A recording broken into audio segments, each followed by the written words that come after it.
Have you ever done that? Have you ever listened to a moving, a testimony, a preaching, a teaching, and you say to yourself, that's right. I agree with that. I believe that is right. But not now. Do you ever wonder what could have happened to you, where you could have been today if you have responded when Jesus called? Andrew and Simon Peter immediately, they were not fishing for men right then, but immediately they follow. They follow. So, if we are going to be missionaries, successful missionaries for the Lord, it begins with how we respond to the Lord's call. Immediately, right now. It may be a while before you actually do some of the things that He's planned for you. But He's calling you now to change the direction of your life, of our lives. So, a successful, a good missionary, follow the Lord immediately when the Lord does call.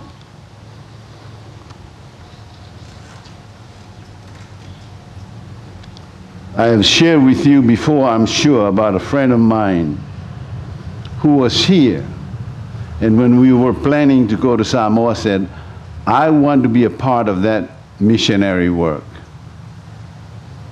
But I want to be, well, in his words, make some money so that I don't have to depend on the church to support me. So I want to be successful first in making money. Then when I have enough, I will serve the Lord all the 100% of my time and energy and resources. He's still trying today. At my age, those of you who know my age, you pass it around and how old I am. But it's a long, long time. And I pray that he will get at least partly to where he wants to go or the Lord called him to be. But today, it's you and I, my friend. What about it? Is the Lord calling? What are you saying? Let me go bury my father. Let me go take care of my family until they're well taken care of. Then I'll come give you 100% of me. Willingness to follow the Lord immediately. Timing is everything, somebody said. So let's not keep putting it off. Let's respond affirmatively to the Lord's call. 2, a good and successful missionary is willing to cut ties with former loyalties. Cut ties with former loyalties. Matthew 4:21 and 22. Let's read that together. Ready, begin. A little farther up the shore, he saw 2 other brothers, James and John, sitting in a boat with their father Zebedee, repairing their nets. And he called them to come too. They immediately followed him, leaving the boat and their father behind.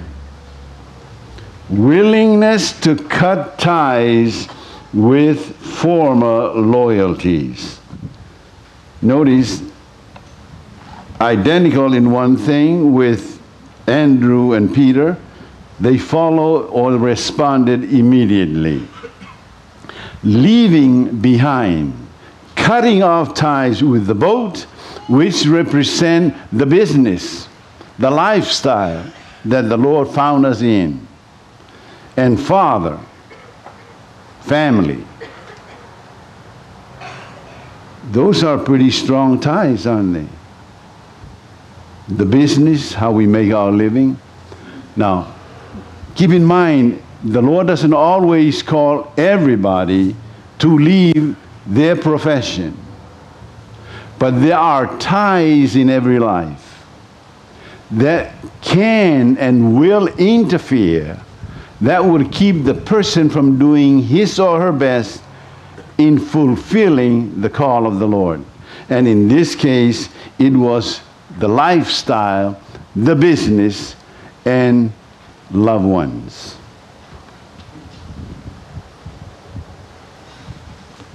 In Luke 18, verse 18, I begin reading. Listen carefully. 18:18. Once a religious leader asked Jesus this question, "Good teacher, what should I do to get eternal life?" "Why do you call me good?" Jesus asked him. "Only God is truly good. But as for your question, you know the commandments. Do not commit adultery, do not murder, do not steal, do not testify falsely, honor your father and mother." The man replied, "I've obeyed all these commandments since I was a child. There is still one thing you lack." Jesus said, "Sell all you have and give the money to the poor, and you will have treasure in heaven. Then come, follow me." But when the man heard this, he became sad because he was very rich. His lifestyle,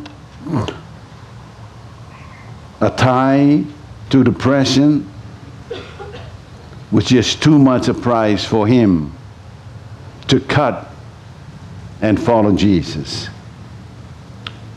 Sometimes the people we run around with, our friends, keep us from fulfilling God's call to our lives, to our time. I know of people who, after choosing a marriage, that is, keeping faithful time with the old gang, to the loss of a united front together with the spouse in this life. And sometimes that person needs to cut some of the ties with the old friends if he's going to succeed. So what kind of ties do you have? Sometimes it's personal ambitions.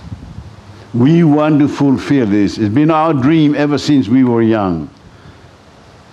Success. Nothing going to stand in my way. I want to be successful, and I'm going to do it in this life.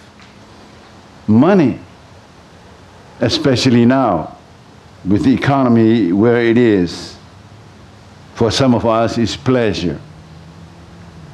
I know when we first moved to Nanakuli, we just got married that year.